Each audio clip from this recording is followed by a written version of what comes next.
Good morning, students.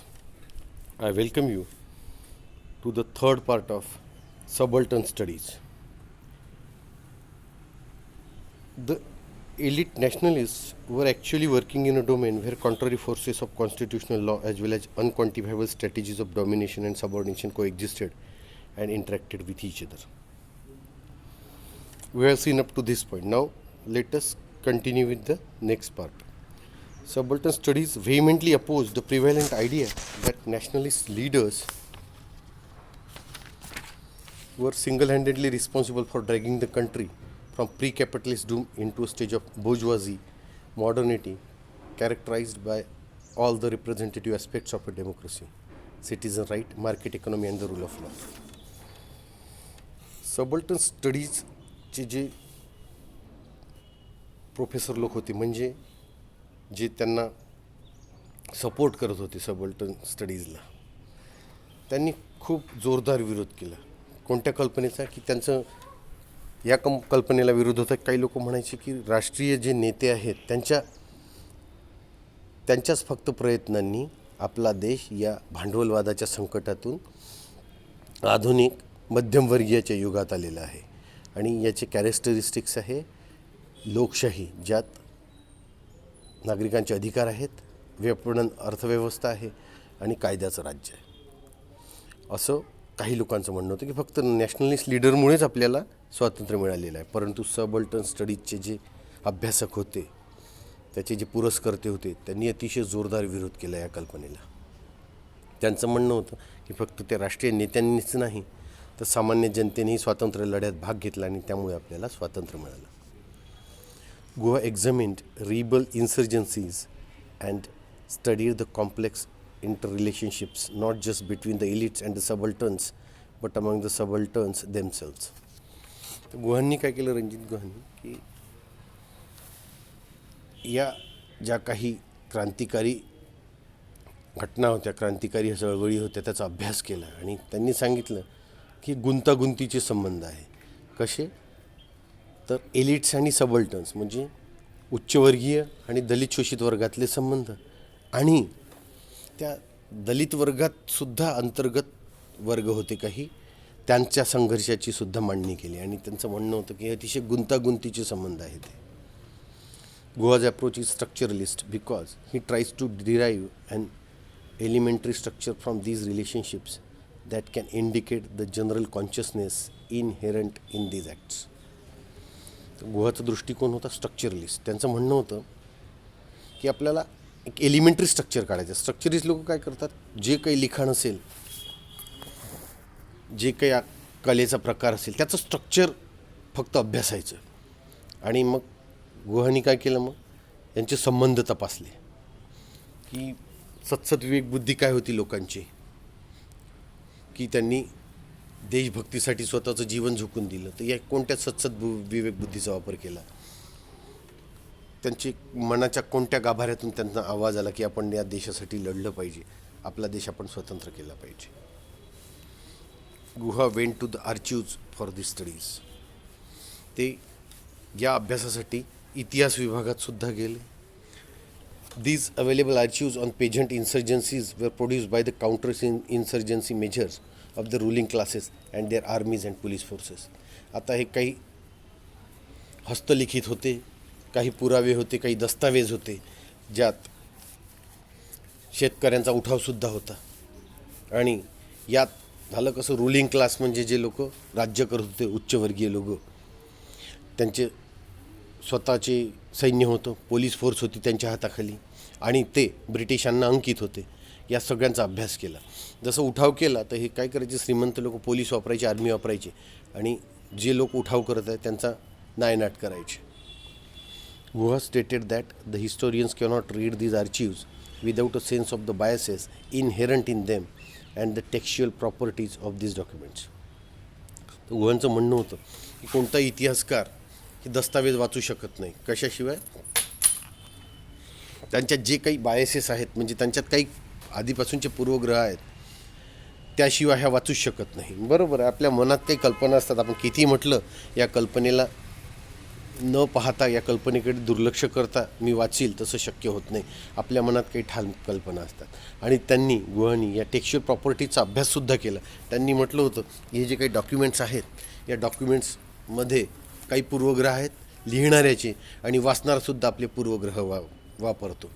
म्हणजे माझ्या मनात एखाद्या एक समाजाबद्दल जर काही आकस असेल, तो एक समाज मला आवडत नसेल, तर आपण त्यांच्या इतिहासात त्यांनी चांगली कार्य जरी केली असतील तरी आपण दुर्लक्ष करतो.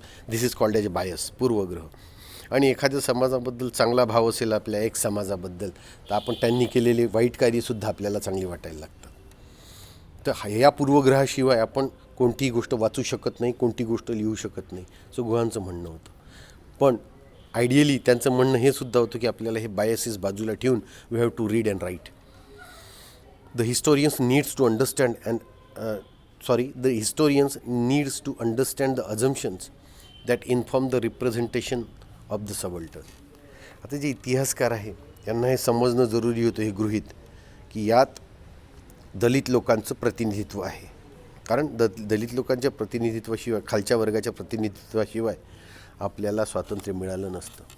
These modes of thought present a refracted and largely distorted view of the subordinated figure, which needs to be rescued and rehabilitated in unbiased contexts. आता हा जो विचाराचा एक पैलू होता, हा विचाराची जी पद्धत होती ही अतिशय रिफ्रॅक्टेड होती, म्हणजे सत्यापासून दूर होती आणि याचे दृष्टिकोन तोडण्यात आले होते. कारण यात सबऑर्डिनेट समजलं गेलं होतं दलित वर्गाला आणि त्यामुळे दलित वर्गाचं खूप नुकसान होऊन राहिलं होतं, त्यांचा विकासच होऊन नव्हता राहिला.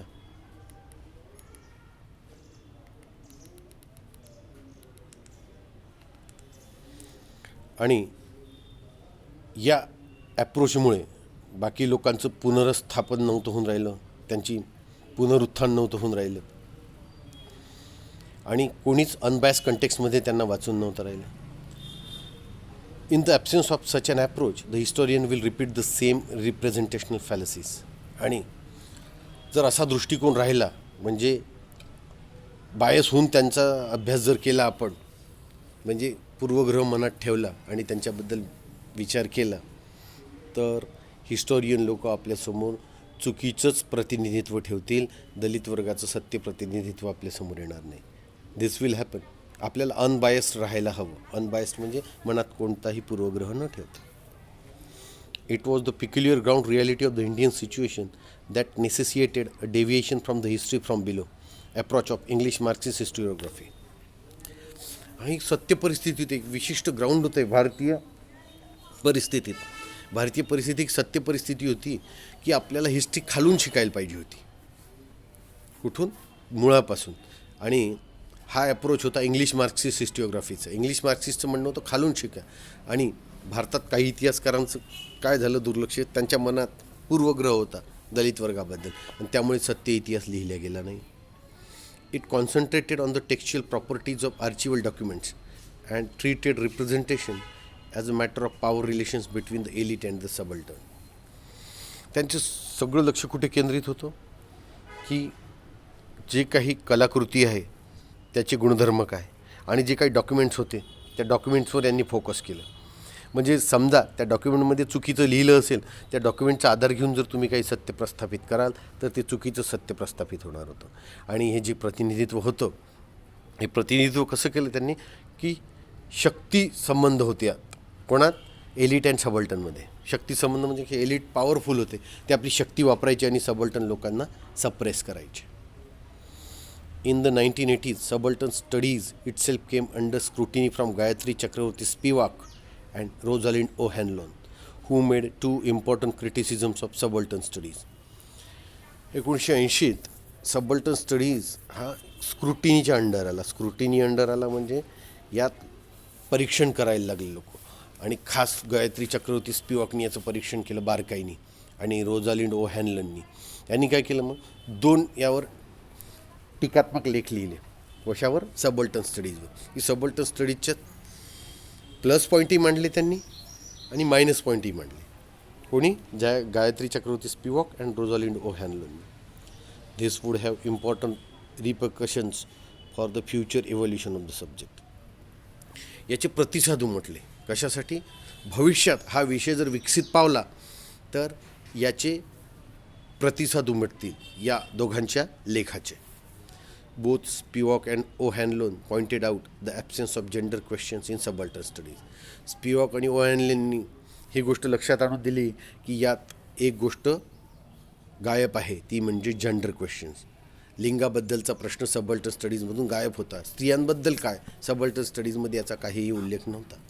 This was a natural consequence of pluralizing narratives since it would constantly give rise to hitherto silent groups.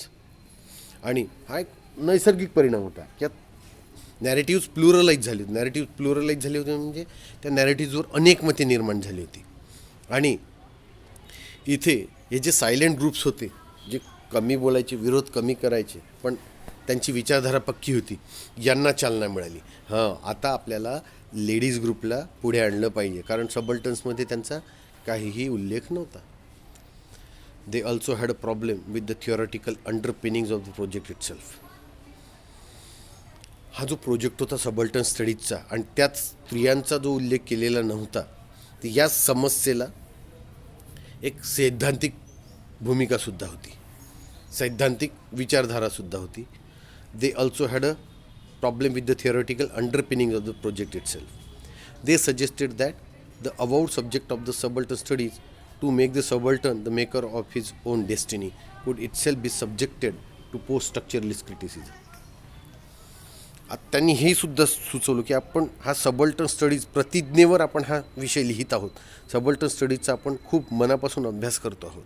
तर आपल्याला काय करायचं आहे की सबल्टन जे लोक आहेत, दलित लोक, त्यांना त्यांच्या भाग्याचा भाग्यविधाता करूया. त्यांनीच त्यांचं भाग्य घडवलेलं आहे. आणि हा एक टीकेचा विषयसुद्धा झाला. पोस्ट स्ट्रक्चरलिझम टीकाकारांनी यावर टीका केली.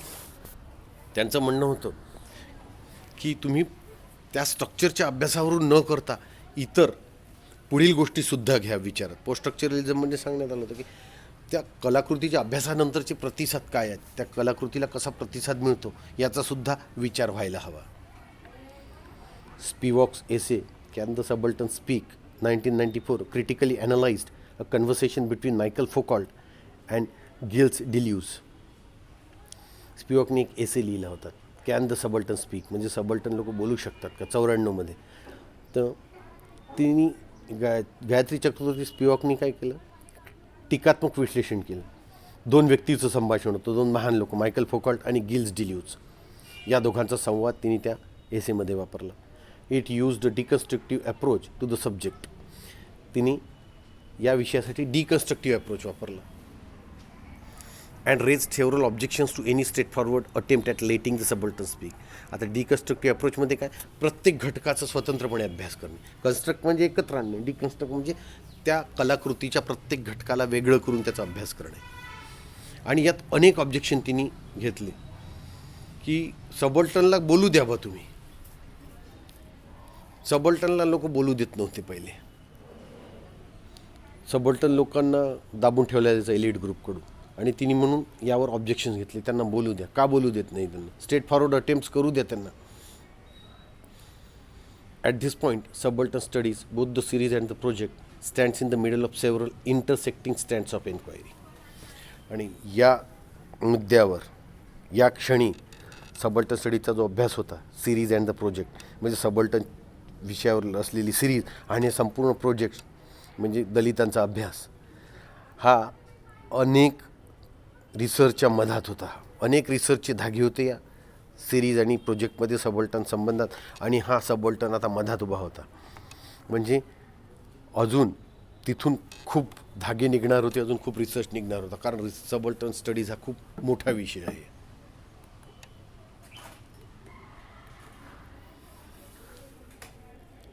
The original intent was to separate the history of capital and the history of power and study the complex intersecting relations between the two. आता मुख्य हेतू काय होता की हा जो इतिहास आहे, भांडवलाचा इतिहास आणि सत्तेचा इतिहास, याला वेगळं करायचं. आणि ही जी गुंतागुंतीची इंटरसेक्टिंग रिलेशन्स आहे या दोनमध्ये, सत्तेमध्ये आणि कॅपिटलमध्ये म्हणजे भांडवलात, यांचासुद्धा डीप अभ्यास करायचा, यांना वेगळं करून. This was developed and furthered in the work of the group. आता पुढे याचा विकास केला गेला आणि पुढे अजून या ग्रुपवर अभ्यास करण्यात आला. उदाहरणार्थ David Arnold study of British colonialism in India in terms of histories of contested bodily practices colonising the body 1993. मग याचं उदाहरण आहे, डेव्हिड अर्नोल्डनी अभ्यास केला होता ब्रिटिश वसाहतवादाचा. त्यांनी भारतात जी वसाहत बसवली होती आणि राज्य करून राहिले होते त्या संदर्भात बॉडीली प्रॅक्टिसवर त्यांनी प्रतिवाद केला आणि त्यांनी म्हटलं कॉलोनायझिंग द बॉडी. बॉडी म्हणजे इथे शरीर नाही तर इथे देशाच्या सीमा वाढवल्या त्यांनी इंग्रजांनी. आणि ह्याचा विशेष अभ्यास होता 1993 डेव्हिड अर्नोल्डनी लिहिलेल्या पुस्तकात. त्यांनी त्यात विस्तृत लिहिलं होतं की इंग्रजांनी कशी आपली सत्ता वाढवली पूर्ण जगभर. And in David Hardiman studies of the political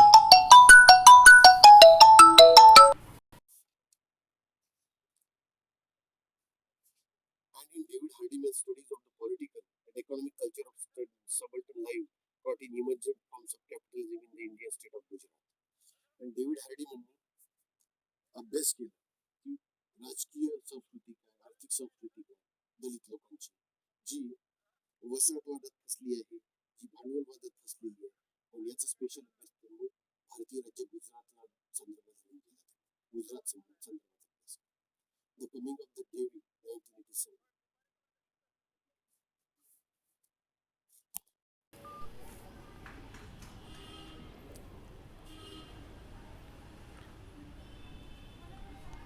In David Hardiman's studies of the political and economic culture of subaltern lives caught in emergent forms of capitalism in Indian state of Gujarat.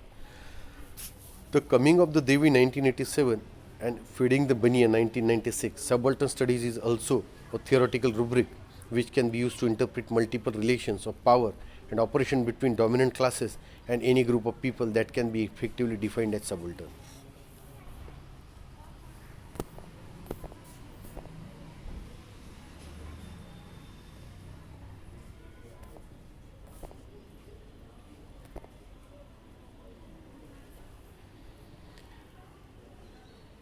पुढे पुस्तक लिहिलेलं आहे the coming of the देवी 1987 and feeding the बनी 1996. यात सुद्धा या subaltern स्टडीचा अभ्यास आहे. Subaltern studies is also theoretical rubric which can be use to interpret multiple relations of power and operation between dominant classes and any group of people that can be effectively defined as subaltern. Subaltern studies हा असा अभ्यास आहे की यात असे सैद्धांतिक मोजमाप आहे की जे आपण समजू शकतो अनेक संबंधात. जसं सत्तेचा संबंध आहे, ताकदीचा संबंध आहे. यात सत्तेचा आणि ताकदीचा संबंध कसा की सत्ता आणि ताकद कोणाकडे होती, डॉमिनंट क्लासेसकडे, प्रभावी वर्गाकडे, कोणत्या एलिट ग्रुपकडे होते. आणि इतर कोणताही ग्रुप लोकांचा ज्यात आपण त्यांना इफेक्टिव्हली डिफाईन करू शकतो सबल्टन. म्हणजे दोन ग्रुप निर्माण झाले. एक झाला सत्ताधीश म्हणजेच पॉवर आणि ऑपरेशन ज्यांच्याकडे होतं असा एलिट ग्रुप, आणि दुसरा ग्रुप ज्यात आपण डिफाईन करू शकतो सबल्टन लोकांना परिणामकारकरित्या, म्हणजेच जे दलित शोषित वर्ग आहे. या दोघांच्या वर्गाचा अभ्यास आहे. यांचे मल्टिपल रिलेशन्स आपण अभ्यास करू शकतो. इन शॉर्ट सबल्टन स्टडीजमध्ये काय असतं की दोन वर्गांचा अभ्यास आहे. एका जो पॉवर आहे, ऑपरेशन आहे, ताकद आहे, सत्ता आहे म्हणजे एलिट ग्रुप, आणि दुसरा आहे ज्यांच्यावर सत्ता गाजवल्या जाते असा सबल्टन ग्रुप म्हणजे दलित शोषित ग्रुप. यांच्या संबंधाचा अभ्यास म्हणजे subaltern studies. That's all for our today's subaltern studies, and here we finish our subaltern studies. Thank you very much.